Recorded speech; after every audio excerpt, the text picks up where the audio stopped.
Assalamualaikum, apa kabar semua? Kembali lagi bersama saya Rizal Fauzi. Sesuai janji saya di video review Huawei Watch Fit SE kemarin untuk tes GPS dan juga tes data perekaman olahraga smartwatch ini. Dan seperti biasa untuk segmen tes sensor selalu saya bandingkan dengan Amazfit Balance. Karena ya sekali lagi Amazfit Balance ini yang jadi daily driver saya. Sebelum kita lihat gimana hasil perekaman data olahraganya, mari kita lihat dulu gimana log GPS dari Huawei Watch Fit SE ini.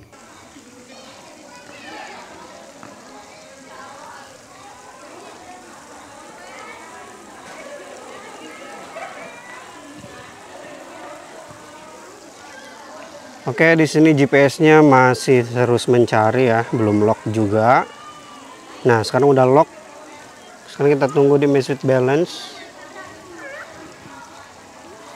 Belum lock juga. Oke, udah lock. Kita coba sekarang lari aja langsung. Bismillahirrahmanirrahim. Bismillahirrahmanirrahim.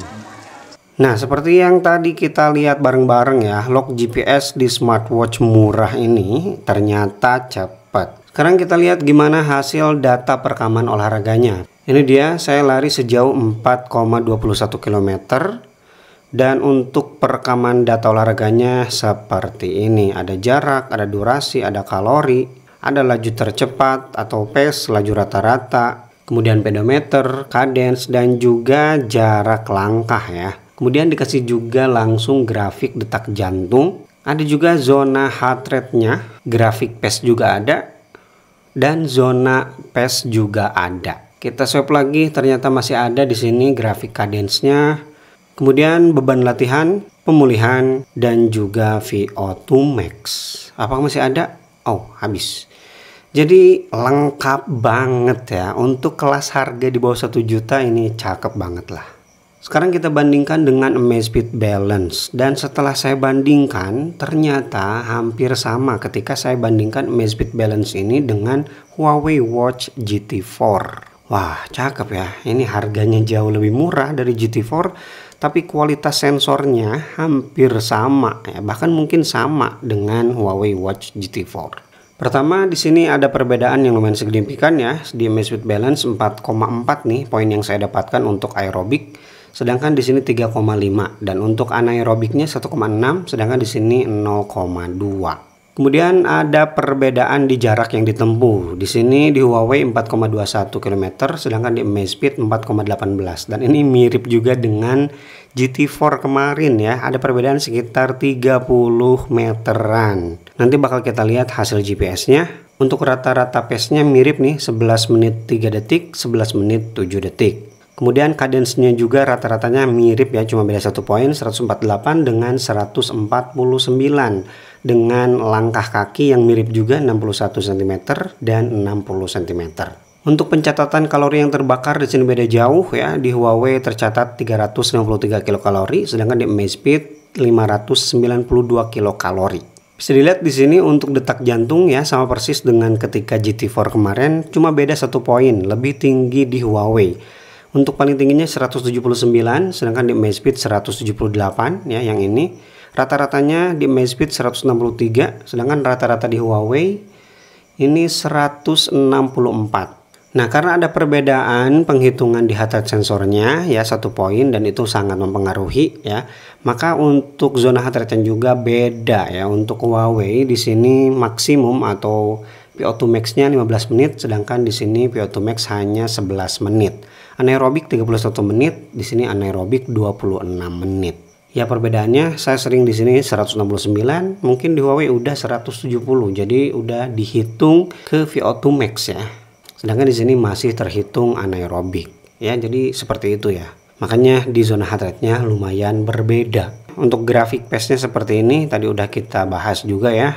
Hampir mirip 11 menit untuk rata-ratanya. Sedangkan untuk poin VO2 max-nya berbeda lumayan ya, 38 dengan 42 di Amazfit. Dan untuk recovery-nya berbeda ya, ini sesuai algoritma masing-masing. Di Huawei di sini waktu recovery yang dibutuhkan adalah 33 jam, sedangkan di Amazfit Balance 38 jam waktu yang tersisa. Lanjut kita lihat hasil tracking GPS-nya.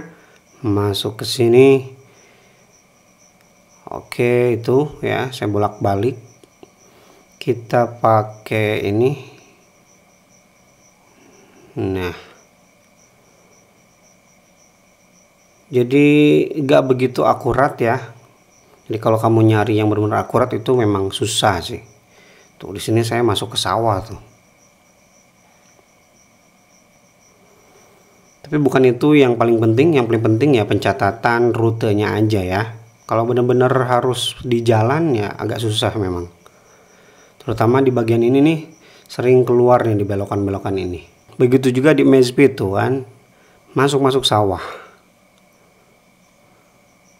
Yang saya aneh kenapa penghitungan jaraknya lumayan beda jauh ya, sekitar 30 meter. Padahal start sama finish sama ya. Kemudian saya belok juga dihitung sama mereka tuh sama dari sini nih. Patokannya bangunan putih ini ya, dan pas ada pohon. Sekarang kita lihat di Huawei. Tuh sama di sini ya. Bangunan putih itu pas pohon. Sekarang kita coba hitung pakai Google Maps ya, berapa kilometer sih sampai sini, kemudian nanti kita kali 2. Ini ya, pohon ini. Kita coba direction di sini 2,1 km. Jadi penghitungan jarak yang lebih akurat menurut penghitungan ini ya, kalau patokannya dari situ, yaitu adalah Huawei Watch Fit SE ini. Wah, cakep nih. Ya benar kan? 2,1 dikali 2 berarti 4,2. Di Huawei ini 4,21 km, sedangkan di Amazfit tadi 4,18 km. Tuh kalau saya hitung ya pakai patokan dari Google Maps. Dari tempat saya start sampai sini, kemudian dikali 2. Oke, itu dia Huawei Watch Fit SE untuk tes sensor dan tracking GPS-nya.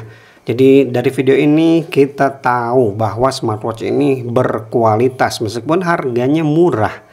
Kamu kalau punya budget 1 juta dan nyari smartwatch untuk fitness tracker yang mantap kualitasnya, udah sikat aja nih Huawei Watch Fit SE. Oke, Rizal Fauzi pamit. Wassalamualaikum warahmatullahi wabarakatuh. Dan di bagian akhir ini saya mau ngasih lihat pedometernya secara real time. Oke, langsung aja kita hitung. Pertama dia gak ngitung langsung ya. Kalau saya jalan kayak gini angkanya gak berubah tuh. Tetap di 163, 27, 28, 31, 32. Nah, jadi real time ini berubah ya. Berhenti. Langsung aja ke penghitungannya. Di sini 219 ya. Kita jalan ke sana. 1, 2, 3, 4, 5, 6, 7. 8, 9, 10, 11, 12, 15, 16, 17, 18, 19, 20. Harusnya di angka 239. Ini lebih 3 langkah ya.